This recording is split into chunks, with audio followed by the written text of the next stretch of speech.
వచ్చేటటువంటి శ్రావణ మంగళవారం చాలా చాలా అద్భుతమైనటువంటి పరమ ప్రఖ్యాతమైనటువంటి ఆ నోముగా వ్రతంగా పరిగణింపబడుతుంది. ఇందులో మీరు జాగ్రత్తగా గమనిస్తే దానికి పరమ ప్రయోజనం ఏమి అంటే ఒక్కటే, అది సర్వమంగళాదేవిని ఉపాసన చేస్తారు. ఈ సర్వమంగళాదేవిని ఉపాసన చెయ్యడము అనేటటువంటిది ఎప్పుడు చేస్తారంటే పెళ్లిలో ప్రారంభం అవుతుంది. పెళ్లిలో దీన్ని ఎంతో శ్రద్ధతో ఎవరు చేయిస్తారంటే తండ్రి దగ్గర కూర్చుంటాడు కన్యాదాత. అందుకే పెళ్లిలో వేదికంతా కూడా ఎవరిది అంటే ఆడపిల్లి వారిది, మగపిల్లి వారిది కాదు. నేను మీతో పరమ సత్యం చెప్తున్నా, కన్యాదాత అనుమతి లేకుండా వరుడి యొక్క తండ్రి వేదిక మీదకి కూడా వెళ్ళకూడదు. ఇప్పుడు ఈ వేదిక ఉందనుకోండి, ఈ వేదిక నాది. శాస్త్రంలో ఒక మర్యాద ఉంటుంది, సభాభ్య సభాపతిభ్యశ్చ ఓ నమో నమో అని. ఇప్పుడు నేను సభాపతి స్థానంలో ఉంటాను. నేను సభాపతి స్థానంలో ఉండగా నా అనుమతి లేకుండా మెట్లెక్కి ఈ వేదిక మీదకి రాకూడదు. వేదికకి ఎవరు అధికారి అంటే ఎవరు వేదిక మీద సభాపతిగా కూర్చున్నాడో వాడిదే సభ, వాడిది ఆ వేదిక నిర్వహించేటటువంటి అధికారం. అలాగే ఆడపిల్లి వారిలో కన్యాదాత గారిది వేదిక, ఆయనది కన్యాదానం చేయడానికి తప్ప మగపిల్లి వారు కూడా అనుమతి లేకుండా దాని మీదకి ఎక్కకూడదు. కాప్యంలో ఉన్నావు మంచిదే, కింద కుర్చీ వేసి కూర్చోవాలి. అక్కడ సర్వమంగళాదేవతకి పూజ జరుగుతుంటే కుర్చీ వేసుకుని పైన కూర్చుంటానని కూర్చోకూడదు. అక్కడ అమ్మవారికి పూజ జరుగుతోంది, అంతకన్నా పైన నువ్వెందుకు? కింద కూర్చో. కింద కూర్చుని ప్రేమకి కింద కూర్చుంటే సరిపోదా? పెళ్లిలో పక్కనే కుర్చీ వేసి కూర్చోవాలా? ఎందుకలాగా? అదే శాస్త్ర మర్యాదను పాటించుట. సర్వమంగళాదేవతని మంగళ సూత్రానికి పూజ చేస్తారు. అది మామూలు సూత్రం కాదు, దాని పేరే మంగళ సూత్రము. సూత్రము అంటే తాడు, అది మామూలు తాడు కాదు, అది సర్వమంగళములకు కారణం. ఎందుచేత అంటే ఆ తాటిలోకి అమ్మవారిని ప్రవేశపెడతారు, శతమానములని పెడతారు. పెట్టి ఆ శతమానాల్లోకి అమ్మవారిని ఆ సూత్రంలోకి ఆవాహన చేస్తారు. భవస్య దేవస్య పత్నే నమః, సర్వస్య దేవస్య పత్నే నమః, ఈశానస్య దేవస్య పత్నే నమః అని పరమశివుడికి ఏ 8 నామాలున్నాయో ఆ పరమశివుడి యొక్క భార్యకి కూడా అంతే పత్నే నమః అని 8 నామాలతో పిలుస్తారు.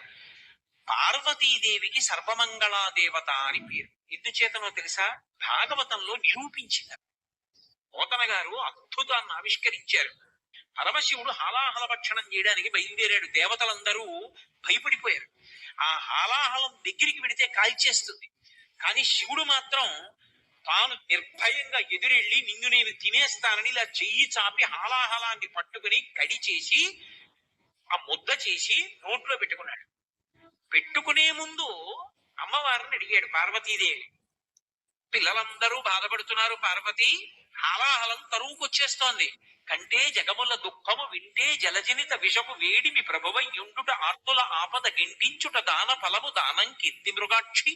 పిల్లలు ఏడుస్తున్నారు హాలాహలం కాల్చేస్తోందని. కాబట్టి పార్వతి నేను ఆ హాలాహలం పుచ్చేసుకుంటాను. ఏ అంటే పార్వతీదేవి అంది, మీ ఇష్టం వచ్చినట్టు చెయ్యి. ఇక్కడ వరకు విన్నాడు పరీక్ష. శివుడు భాగవతం చెప్తాడు. ఆగండి ఆగండి ఆగండి ఆగండి, అడ్డుపడ్డ అసలు పరీక్ష. ఏమన్నారు? పార్వతీదేవి మీ ఇష్టం వచ్చినట్టు చెయ్యిందందా, హాలాహలం తినేస్తానంటే అది ఏమైనా మధుర పానీయమా, కొబ్బరి నీళ్ళ? అది దానికి ఎదురొస్తే కాలిపోయారు. హాలాహలం పుచ్చుకుంటే పరమశివుడికి ఏమైనా అయితే ఆవిడ 5వ తరం ఏమవుతుంది? ఆడదానికి 5వ తరం కన్నా గొప్పదే ఉంటుంది. అటువంటిది ఆవిడ తన యొక్క సౌభాగ్యానికి కారణమైనటువంటి పరమశివుడి యొక్క ప్రాణాల్ని లోకాల మర్యాద కోసమని వాళ్ళ క్షేమం కోసం పణంగా పెట్టిందా? తాగేమందా? ఎలా తాగమందండి అంటే శుక మహర్షి అన్నారు,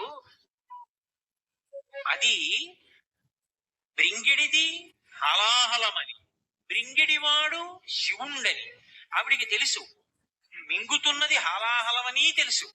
బ్రింగిడివాడు విభుండని, మింగుతున్నవాడు తన భర్తే అని తెలుసు. అయినా కూడా బృంగమని సర్వమంగళ మంగళ సూత్రమునెంతమది నమ్మినదో. ఆవిడ తాగేవయా అంది. ఎందుకో తెలుసా? తన మంగళసూత్రం మీద ఆవిడికి అంత నమ్మకం. లోకంలో ఏ ఆడదాని మెడలోనైనా మంగళసూత్రం నిలబడితే అది ఎవరి వలన అంటే అమ్మవారి యొక్క అనుగ్రహం చేత మంగళసూత్రాలు నిలబడతాయి. అందుకే ఎవడికైనా గంటకాలం ఉంటుంది లోకంలో. జన్మించినటువంటి నక్షత్రాన్ని బట్టి గండకాలాలు వస్తుంటాయి. గండకాలంలో భర్త శరీరం పడిపోకుండా రక్షించుకోగలిగిన శక్తి ఎవరి చేతిలో ఉంటుందంటే ఆడదాని చేతిలో ఉంటుంది. అందుకే లలితా సహస్రంలో అమ్మవారికి ఒక నామం ఉంది. అందులో పులోమజార్చిత అని ఒక నామం. ఆమెకి పులోమజ అని పేరు, శచీదేవి ఇంద్రుడి భార్యకి. ఆమె చేత లలితాదేవి ఆరాధింపబడుతూ ఉంటుంది. ఇంద్రుడికి అంత గొప్ప వైభవం ఎందుకు వచ్చిందంటే ఆయన భార్య అమ్మవారిని పూజ చేస్తుంది కాబట్టి. సర్వమంగళాదేవిని తల్లిదండ్రులు ఎంతో భక్తితో మంగళసూత్రంలోకి ఆవాహన చేయిస్తారు. ఆవాహన చేయించి, ఏమో ఈ పెళ్లికొచ్చినటువంటి సువాసినిలో ఏ ఆడది అంత భక్తితో ప్రతిరోజు సర్వమంగళాదేవతని ఉపాసన చేస్తోందో అని ఆ మంగళసూత్రాన్ని తీసుకొచ్చి ప్రతి వారి మెడలో ఉంచుతారు. సభలో పెద్దలైన వారు ఉన్నారనుకోండి, పరమ భక్తి తత్పరులైన వాళ్ళు, ఒక్కసారి వాళ్ళ చెయ్యి వేయిస్తారు ఆ మంగళసూత్రాల మీద. ఎందుచేత అంటే ఆ తాడు కట్టేటప్పుడు అది కేవలం ఏదో పరిమిత కాలానికి సంబంధించింది కాదు, రక్షాబంధనంలాగా. ఆ సూత్రం కడుతూ ఒక మాట అంటాడు, మమ జీవన హేతునా, నేనున్నానని గుర్తు ఏమిటో తెలుసా, ఈ తాడే. ఆ తాడు కేవలంగా ఇద్దరిని కలిపిన తాడు అని అనుకోకండి, ఇద్దరి మధ్య ఆనుకూల్యతని కల్పిస్తుంది. దాంపత్యం ఒక బండికున్న రెండు చక్రాల్లో ఉండాలి. ఆ అన్యోన్యత లేదనుకోండి, ఇక ఆ దాంపత్యానికి అర్థం ఉండదు. ఆవిడ చెడి అంటే ఈయన పెడి అన్నాడు అనుకోండి, ఇంకే సంసారం. అక్కడికి వెళ్ళిన వాడు కూడా విసుకొస్తుంది, చిచి ఇంకో మాట వెళ్ళకూడదు ఇంటికి. మంగళసూత్రానికి ముడులు ఇక్కడేస్తారు, కంఠంలో కడతారు తప్ప ఇంకొక చోట కట్టారు. ఎందుకు కట్టారు అంటే ఇక్కడ తల ఉంటుంది, తలకి ఈ కింద నుంచి శరీరం ఉంటుంది. ఈ శరీరం యొక్క కష్ట సుఖాలన్నీ తల చూస్తుంది. ఇప్పుడు నేను ఉపన్యాసం చెప్తున్నాను అనుకోండి, ఉపన్యాసం చెప్తుండగా దోమలు వచ్చి నా కాళ్ళని కరుస్తున్నాయి అనుకోండి, ఊరుకుంటాయా పాదాలు? చెప్తాయి. దోమలు విశేషంగా కరిచేస్తున్నాయి కింద, చాలా బాధగా ఉంది అంటే ఉపన్యాసం చెప్పడం ఆపి నేను దోమలు కొట్టుకోలేనుగా. అందుకని నా మెదడు అంటుంది, ఓ ఎడమ పాదమా నువ్వు లేచి కుడి పాదం వెనక దోమ కుడుతోంది కాబట్టి, ఎదురుగుండా బల్ల అడ్డుంది కాబట్టి అసభ్యంగా ఉండదు. నువ్వు వెళ్లి కుడి పాదాన్ని రుద్దు, దోమ వెళ్ళిపోతుందండి. భర్త, ఇది భార్య. ఈ ఇది ఇది కలిసి ఉండేది ఈ కంఠం చేత. ఈ కంఠమునకు మంగళసూత్రం కట్టారు అంటే ఇది ఇవి ఎప్పుడూ దెబ్బలాడుకోకుండా ఉండవే. ఉపన్యాసం చెప్తుంటే ఊరి దోమల వల్ల అంటుందా? అనదు. విసుక్కోకుండా అవి రెండూ కలిసి ఉండి ఎలా నడుస్తున్నాయో మీరు అలా నడిచెదరుగాక. అందుకు మంగళసూత్రం మెడ మీద కంఠానికి కడతారు.